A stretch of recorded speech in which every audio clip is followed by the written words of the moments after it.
Today. Thank you for coming. Sorry, we had some technical difficulties, but we're up and running. Stephen laughing. So we're going to get started today talking about the golden letter. If anybody wants to come off mute or in the chat, who knows what the golden letter is? Who's ever heard that term?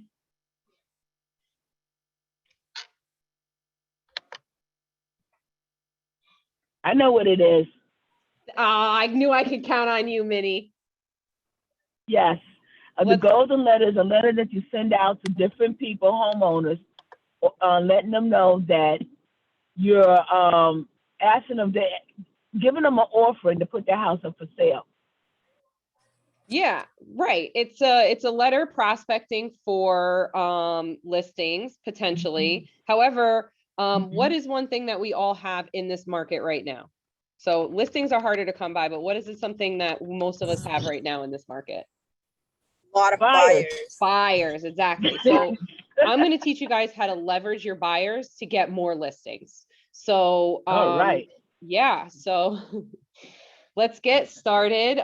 If you have any questions, please put them in the chat. Christina's here helping me. She's going to be monitoring the chat, and we'll answer those questions as they come in. So. All right, so we're going to start talking about, we're going to just briefly do a little bit of a refresher of the MREA, right? Because that's what I call my work Bible. So the three L's of the MREA are leads, listing, and leverage. So we're going to talk about getting listing leads today, again, through using direct mail. Here's a list of different types of lead generation methods, marketing versus prospecting. I like to think that the golden letter, this whole concept kind of fuses the two together. You're marketing, you're prospecting. So we'll touch on that throughout the class. So first we're going to talk about the golden letter. There are two letters that I'm going to share with you guys today. The golden letter is the first one. This is a simple letter I'll share here on my screen for everybody to see, where again, you're leveraging a buyer in order to obtain more listings. So here's a copy of the golden letter that our team uses. It's very basic. We do pull the names from the tax records of the people because we do want to make it personalized to the homeowner so that they don't think that this, although we're sending it to a couple hundred houses at a time, it's more personalized towards them. And we take the time to type in their addresses in this letter. Again, it's more personalized. You open it and you know it's meant for you. So here's the example of the golden letter. I have copies of this. I have copies of the advertising regulations and any of this other material I have available for you guys. So if you are interested in getting copies of any of these or a template, if you can, I have my information on the last slide. You can either email or text me and I'll get you on a list and I'll get that out for you. Who has, okay, so you have a laptop that way if you want to follow along, Sharon. I'm going to take some time to go through and show you guys how we pull the lists for our golden letters. Has anybody done this before? And if you have, would you like to share maybe a best practice of where you get your address list from? Tax records. Mini tax records. Yep. I've seen if you look on the GIS, you can get names from the sections and the lots. You can get names and addresses. Yeah, absolutely. GIS, what the heck is that? All right, so let's hop in. I'll show you guys now what we found to be the most simple way to pull lists. Now, if you see here on the golden letter, there's a disclaimer on the bottom that says, like, if you have a brokerage relationship with another agency, this is not intended as a solicitation. If your property is already listed, just disregard this message. I'm also going to show you how to pull the list so that you don't necessarily need to worry. Well, You should still have that disclaimer on there. However, I'm going to show you how to pull it so that you're not sending it to houses that are already listed.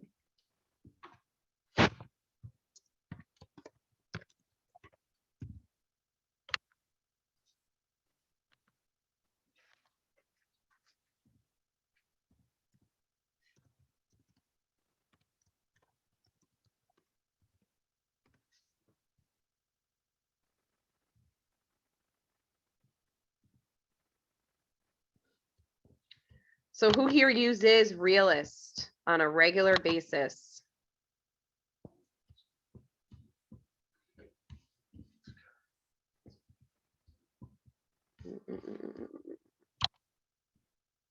Anybody? Does anybody use Realist tax here right through the MLS? You do, right? Oh, yeah. So there's actually a really simple way that you can set up searches through Realist, and you can save your searches in there. Part of this method, and we'll get into that towards the end when I share other best practices, is consistency. So sending this letter multiple times to the same address is where we're seeing most of our results. So we're seeing about a 3% return the first time that we send the letter, but we're seeing like a 7% return every time we send the letter, multiple, like we're sending multiple mailings to the same address.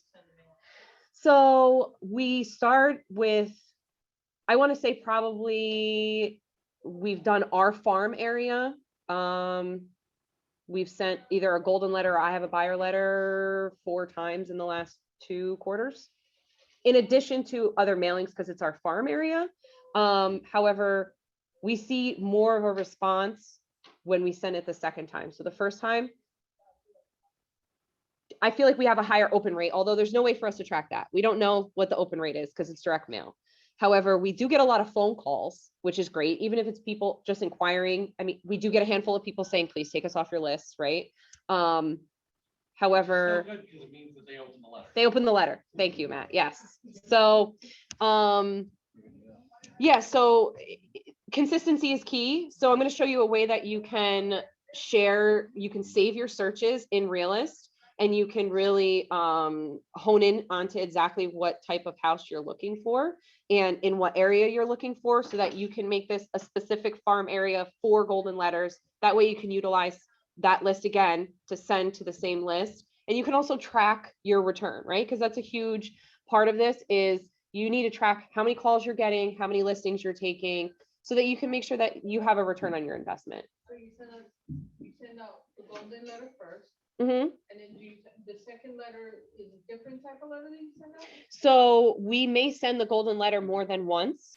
However, there is another letter that we send as long as, like, if we have a buyer in that area, we're sending an I have a buyer, which is more specific. And I'll get into that. I'll share that with you guys as well next, so that you could take a look at that. And again, either put your name in the chat. My information is going to be on the last slide when we're done here. That way you can reach out to me. If you put your name in the chat, Christina, she's taken a list of people down so we can make sure that you guys get all of the material.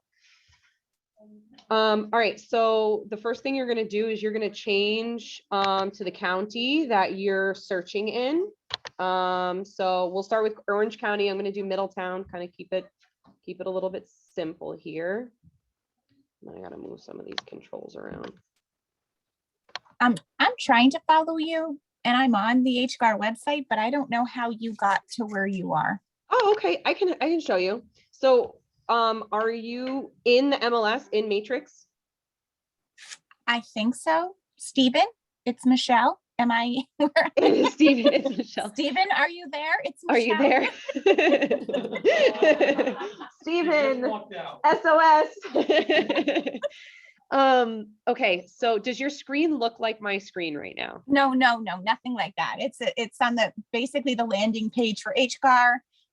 It says welcome Michelle. So I'm assuming I'm in, it's all great. So Okay. I don't Do you see anywhere that says Matrix? no. Okay. Nothing across the top. It says join us, but I thought I was. I don't really understand that. You're on the wrong website. Subscribe to One Key MLS. I believe I'm already in there too, so I don't really get it. Sue, it says welcome Michelle. When you click where it says welcome Michelle, is there a drop down? Yeah, it goes to my dashboard. Okay, so I think you click my dashboard and it should take you to this screen here. Oh, I see there. There's the matrix thing. There you go. Perfect. Okay. All right. Thank you. I'll mute myself. Thank you. You're welcome. So, and then Michelle, once you're in there, you're gonna click here where it says Realist tax right here. Okay. And then that's gonna take you to the screen that we're in. Okay. All right. So we're gonna start in Orange County. Once we change the county here at the top, then we're gonna click My Search. Once you're in here, you can actually customize the search. So anybody that hasn't utilized this tool before, it's really great. Take some time, play around in here. Customize search, you click that. And then from here, if you can see, I already have quite a few saved searches in here. But we're gonna create a new one. So Gloria, you work in Middletown a lot, right? Okay. So I'm going to ask you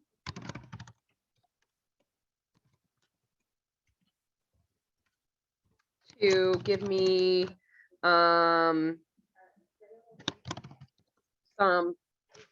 criteria. Could just be random. It doesn't have to be a. She is. What? People are trying to get in. Oh, sorry. All right. Definitely the city, Okay. City. zip code. It does have zip code, but I found that using city or town, you get better results than if you use zip code. Yeah. Only because I have certain buyers that will prefer, like, well, I think it only happens in Middletown and maybe in Newburgh. They'd rather have like 10940 or 109, just 10941. Right. Right. Okay. They don't want to be like in that corner of Bloomingburg that has a Middletown address. That's, yeah, I see what you're saying. 10940, they don't want to look. Yeah. Okay, great. So what else is important to your buyer? Room size, Okay. Does bedroom count? Like how many bedrooms there are? What about bathroom count or square footage? yes. Okay, does it matter if they have a garage or any other type of, like, does parking matter for them? No? Okay, so we'll just use this as a, we'll just use this as our basic search criteria. So we're gonna put the city as Middletown.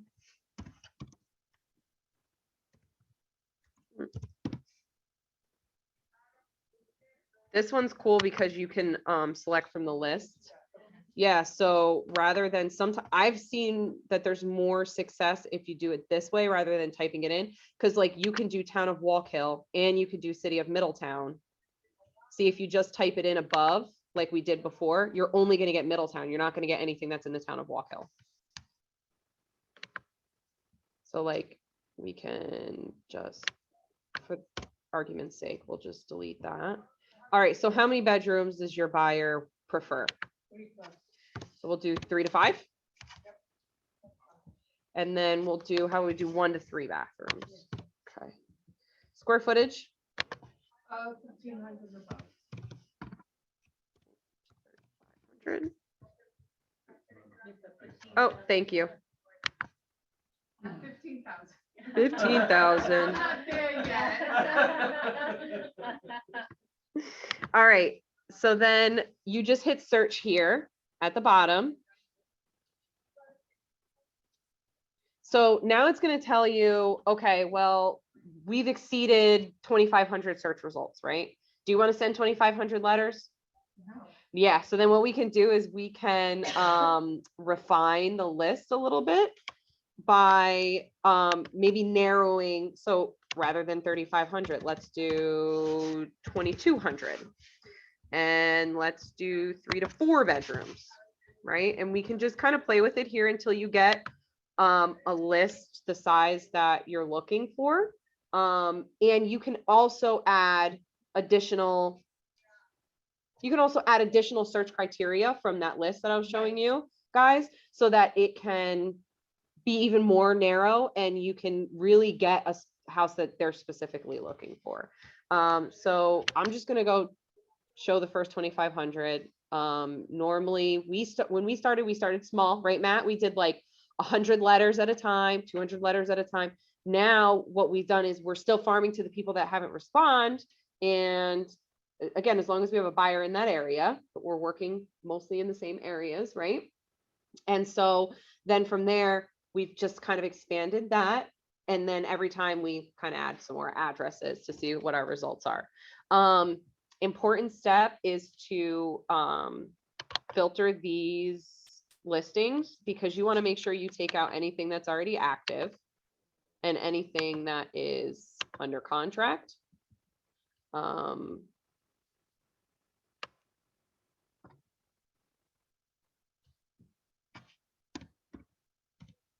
That way we're not soliciting to somebody else's client, right? So once you do that, we'll say for argument's sake, that's been done. Then what you're going to do is you're going to come down here to the bottom and you're going to hit labels. Now, you don't have to print this on label paper. You have options. So you can either print it on labels, label the envelopes, makes it really easy, simple, it's quicker. We receive way more calls when we handwrite the letters. So we use this printout as a guide. The woman in our office that does it for us, we give it to her. She uses it to check off, make sure she has everybody on there. So we always use the tax billing address because we know sometimes that's different than the actual physical address. And I always click here where it says show current owner, because then that's going to give you the name that you're going to use to type into your letter. So then we create that. Normally it's not going to be 2,500.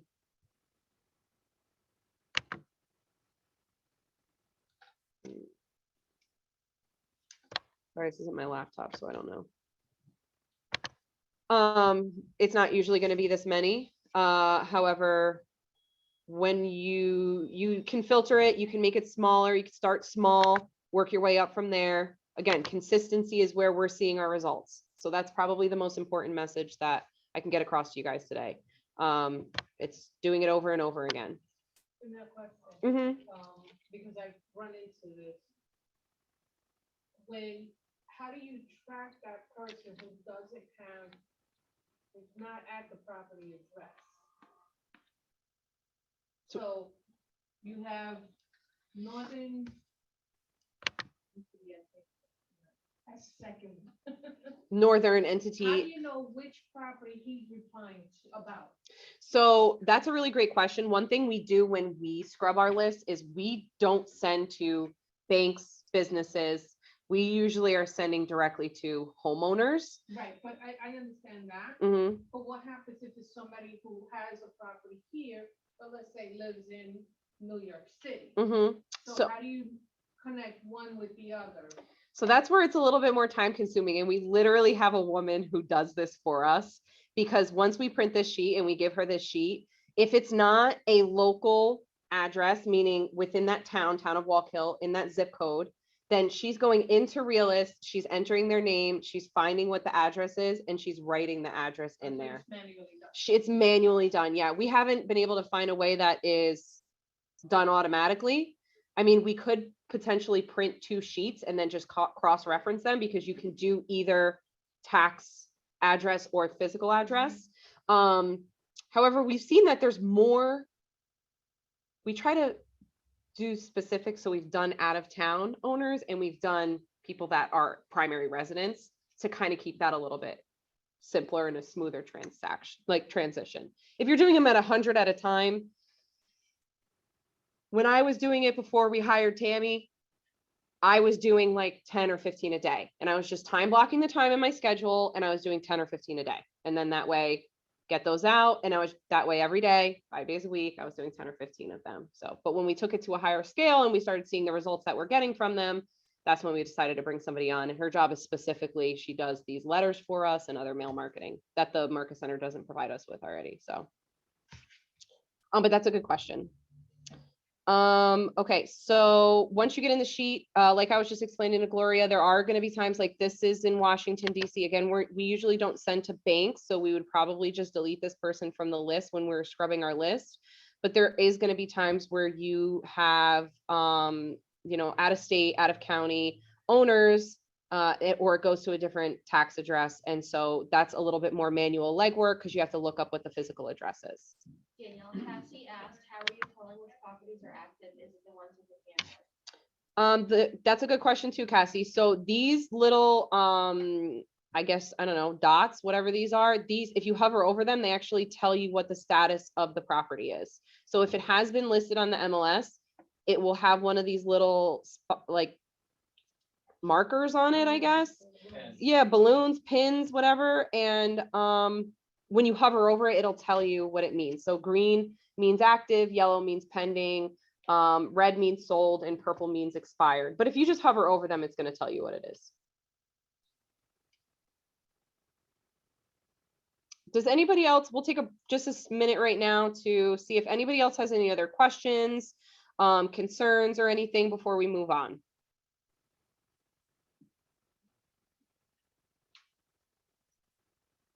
Got anything in the chat, Christina?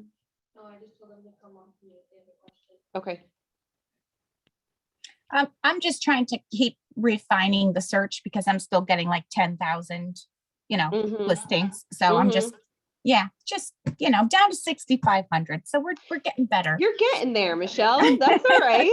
if you play with it, you can also do a neighborhood search on the map. So there is an Uh-huh. icon up there that if you use like the pen icon, you can Yep. draw the shape on the map.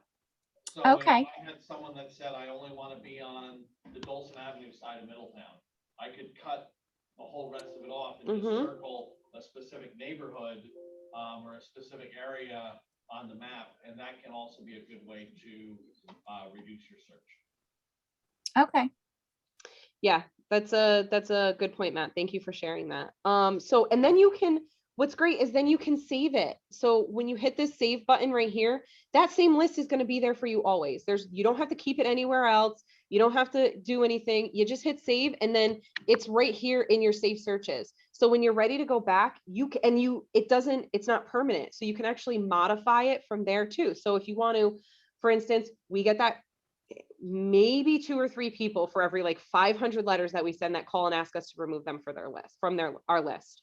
And when we do that, I just go in here and I remove them from the list. So that way it's kind of top of mind. I get it done real quickly. They're not on the list ever again. And while I'm in there, sometimes I even expand that search a little bit farther out to add a few more properties that we haven't been able to mail to yet. So And like I said earlier, we still celebrate when someone calls us and says, please remove me from your list, because at least we know that they opened our letter. yes, At least Right. this person opened the letter, so there's one more that we can say, that's an open letter on the list, which just means that it's working. The program is working and the system that we're following is working. yes, absolutely. So The other go thing ahead, I Matt. just mentioned quickly, Yeah, go Danielle, ahead. I have been tracking how many new listings come on the market within 2 to 4 weeks after we send one of these letters. And it floats, depending on exactly where it is, it floats between 5 and 7% more listings in that area after we send out these letters, which means that someone is opening the letter and then they have a relationship with someone, and they're then calling that person and saying, hey, I just got this letter and I am thinking about selling my house, and that other agent is putting the house on the market, which again, we say, hey, that's a win because it gives our buyer's agent another house on the market to try to sell. Absolutely. Absolutely. I've actually had a couple of people from our office call me and say, one of my clients got your letter. Do you really have a buyer, or are you just trying to get listings? And I'm like, well, I have a buyer, but go get that listing. Like, so, yeah, that's a great point. Thanks for sharing that, Matt. Okay. So, I'm just going to touch on real quick. I'll show you guys that I have a buyer letter. I don't know what happened there. and then we'll get into like tips and tricks and things that we've adjusted in our system and the process that we're doing this that has helped us to be more successful. So I showed you guys the golden letter already, which is a very simple letter. It basically says, it just basically says, would you be interested in selling your house to a client of mine? That's it, right? So this might be the first one that we sell, to your point, Gloria. And then the next one that we send is going to be more specific. So we have the Smith family who's looking to move to the Pine Bush School District. They're pre-approved with a conventional loan or whatever loan type that they have. You know, and then we kind of go into, we try to not go into too much detail about the clients because we want to, you know, fair housing laws. We want to make sure that we're abiding those, but we do share a little bit about our clients, whether they work in the community, they supported us through the pandemic, that kind of stuff. I recently sent one for a client of ours who's a nurse, and she supported us through the whole pandemic. And I kind of try to highlight that in the letter a little bit, just so that we kind of pull on people's heartstrings and maybe they'd be interested in selling to her because, you know, she's a nurse. She kicked butt the last couple of years. So what we do put in there is specifics about what they're looking for in the property, how many bedrooms and bathrooms, if like what's important to the buyer is, do they want privacy? Do they want a garage? Does it matter if it's detached, not detached? And we're sending this to a much smaller specific list because we do put so many details in there for what they're looking for. And then we ask them, like, we put a call to action, like, does this describe your house? Ooh, sorry, this is not my laptop, so I don't know how to use it. Like, does this describe your house? Have you been thinking about selling? Or do you know somebody else in the area that this describes their house? And are they interested in selling? So we took a listing a couple weeks ago because this got sent to the son's house and he's not looking to sell, but he wants to sell, his mother wants to sell her house. So even though he wasn't looking to sell, he called us, we went on the listing appointment, we took the listing to sell for his mother. So sometimes you have that effect where it might not be exactly what their house is, but they either know somebody or they have a loved one who's interested in selling, and they share the information with them. Again, and then, you know, we kind of just give them a little bit of incentive that we offer them a discount on the commission. Typically, when we're in a situation where we take a listing, we'll give a commission discount if we bring the buyer, because we're a team, right? So that's an incentive and a value add for people who choose to use our team. And so we're offering the same discount to these people. You know, this is all editable, so whatever you want to take in, leave out. Put that in the letter or no? Yeah, I just said, you know, that we'll, you know, I'm offering a discount on my services in order to get them the house that they're looking for. So if we take the listing, then, and we say, okay, well, 6% commission, but we'll do it for 5% because we're bringing the buyer. Because this is a very specific buyer. This is somebody we are definitely 100% working with, and we're looking for, actively looking in a buyer who's in the market. And then, you know, I would say this is editable, but please make sure that if you edit it too much, that you're running it by Lori before you're sending it out for compliance purposes. We just want to make sure that all of the correct information is in there. I'm guilty. I've sent them before and I wasn't aware. So just make sure you're running it by compliance if you're going to edit this too much and change it too much. Okay. All right, so we're gonna wrap it up with just some last minute tips and tricks before we open it up for some questions for you guys. So for compliance, again, use a company letterhead or make sure you're running it by our compliance department. You know, make sure to add the disclaimer again, or send it to Lori for approval. Something that we found to be really successful is we used to use, move you guys over here, we used to use white envelopes and our response almost doubled. It's like 40-something% more calls because we started using bright colored envelopes. So around the holidays, we used green and red envelopes. And then now that spring is coming, we're using like very like the color of highlighters envelopes, lime green, hot pink, yellow. We tend to get more calls when it's like really popping out at you. Handwrite the envelopes. Again, our response doubled when we started handwriting the envelopes and not using labels anymore. And consistency is key. send it to the same area more than once, because the first time someone's going to see it and they're going to go scam and they're going to throw it in the garbage. What do you use for return address? We don't put a return address. Good question. Gloria just asked what we use as our return address. We don't put a return address. They open it. If you got something in the mail, right? And in the mail, it's a nice, pretty pink envelope and it had your name handwritten on it, a little stamp, and it comes in the mail. Are you more likely to open that? Yep. Yeah, you're more likely to open it because, especially around the holidays, we had a lot of calls around the holidays. And I was thinking, oh, maybe because it's Christmas. No, we actually got a huge response because what are people getting in the mail around the holidays? Cards, holiday cards, right? I think that this is a kind of a lost art form coming from a millennial. We tend to use technology a lot. And if our brokerage can get in front and take market share by sending letters through the mail and just going old school and taking it back, then what a success story that could be. So it's pretty exciting for us. We've also played around with the size of the envelopes. Yes. So we have used some 5x7 envelopes. It's still 2 folds on the piece of paper. But instead of tri-folding it, you're folding it in half and in half again. It's right inside a 5x7 envelope. So it seems to have a pretty good So response now as well. here's another question. Those envelopes that, then how do you know if everybody is getting them? Because I mean, I noticed that when I've done mailing before, obviously I've used my return address. They come back, return, not return to sender, but not deliverable as addressed. Mhm. How do you know So we don't. you wing it? We wing it. Since there's not a return address on it, we just kind of hope for the best. When you get those back, what do you do with the actual letter? You scrub it out off your list, but then you throw it in the garbage anyway. So Yeah. it's kind of like, So I mean, at worst, we're wasting a letter and an envelope and a stamp.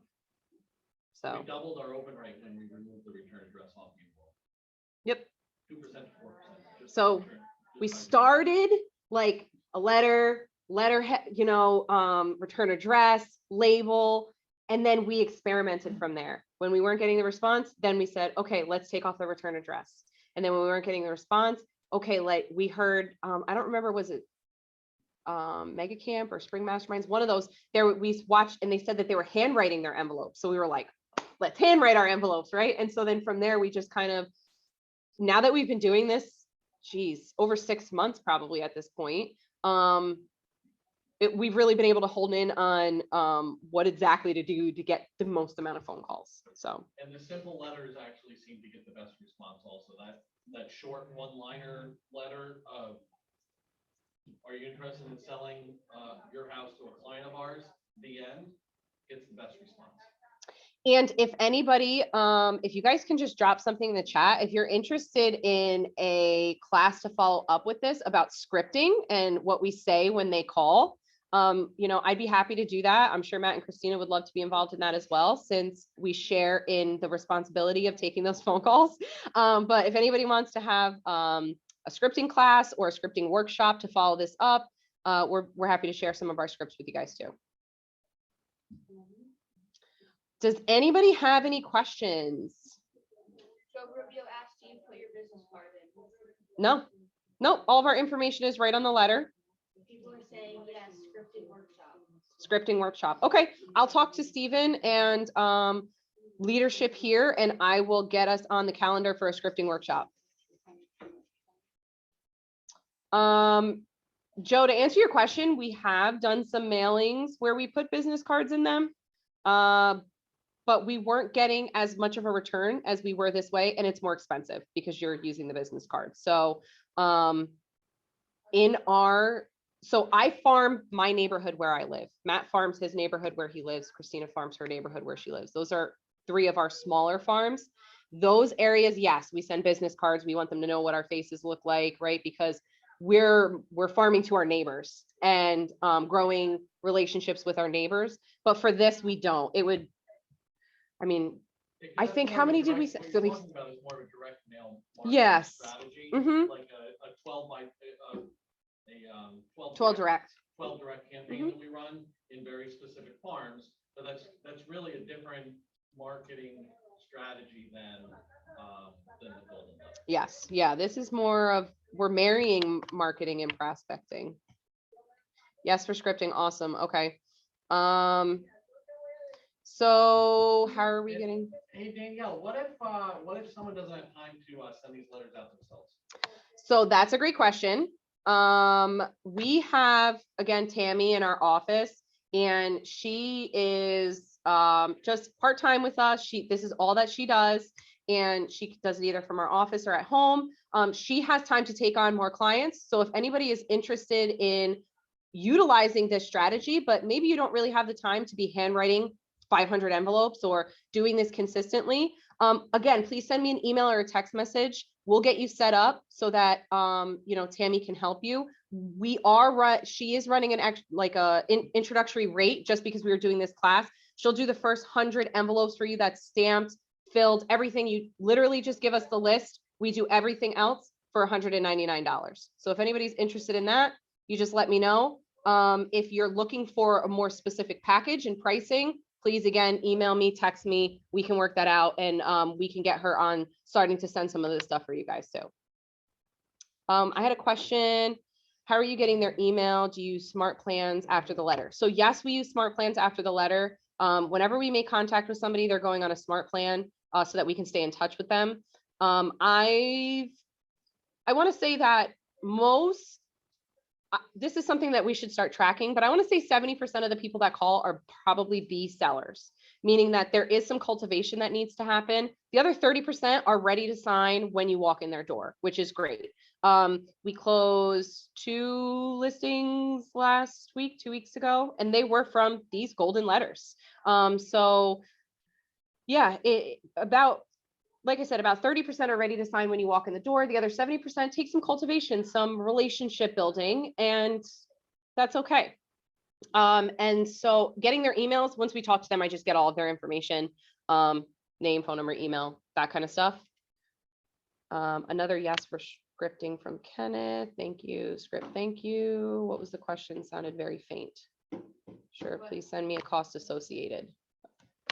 Can you just put Joe down? He wants some costs associated with doing mailers. Does anybody else have any question? You can come off chat. Well, let me ask you. Or come off mute. So today I set up a group of letters to send out. Mm-hmm. I have a specific area in farm.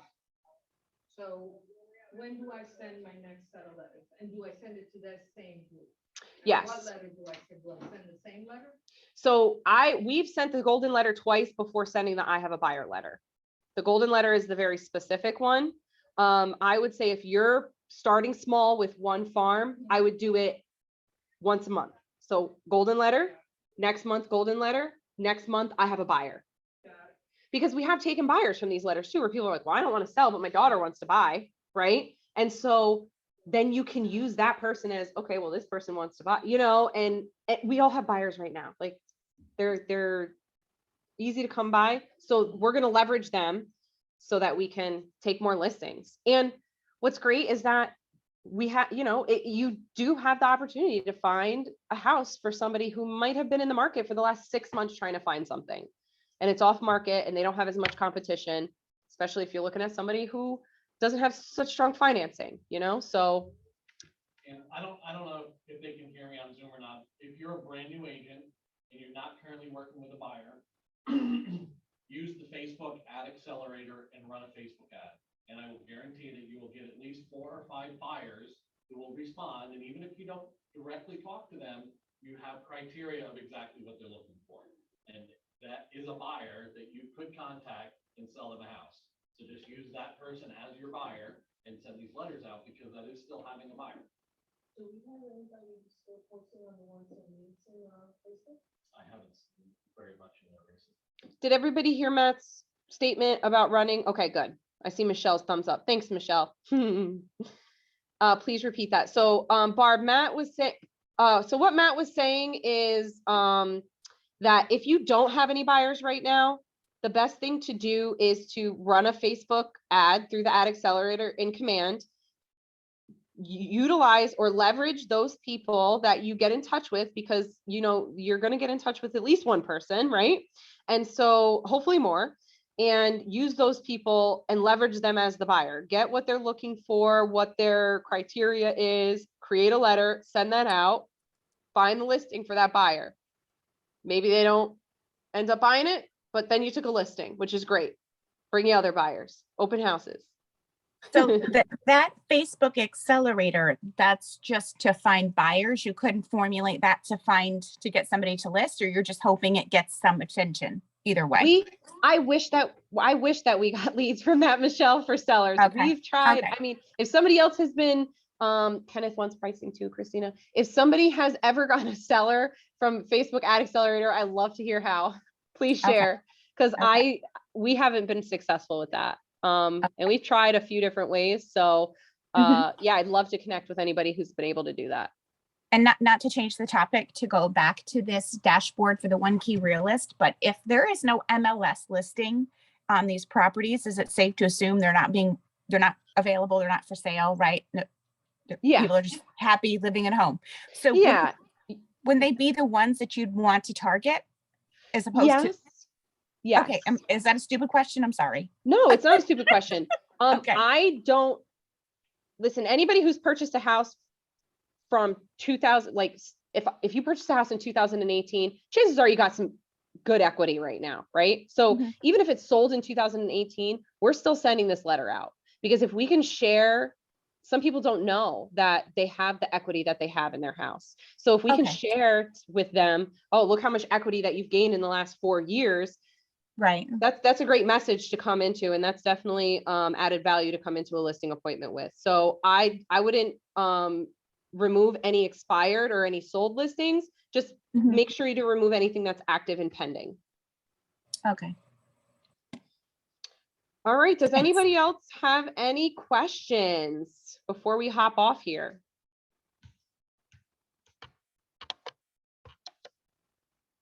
Okay, if you can see the screen, here is my contact information.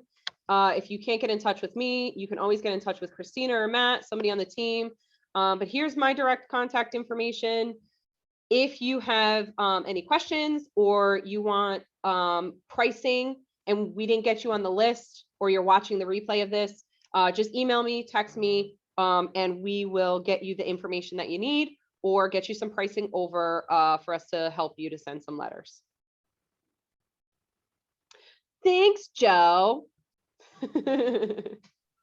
All right, guys, I'm hopping off here. Again, reach out to me if you need anything, okay? Thank you. Bye, guys.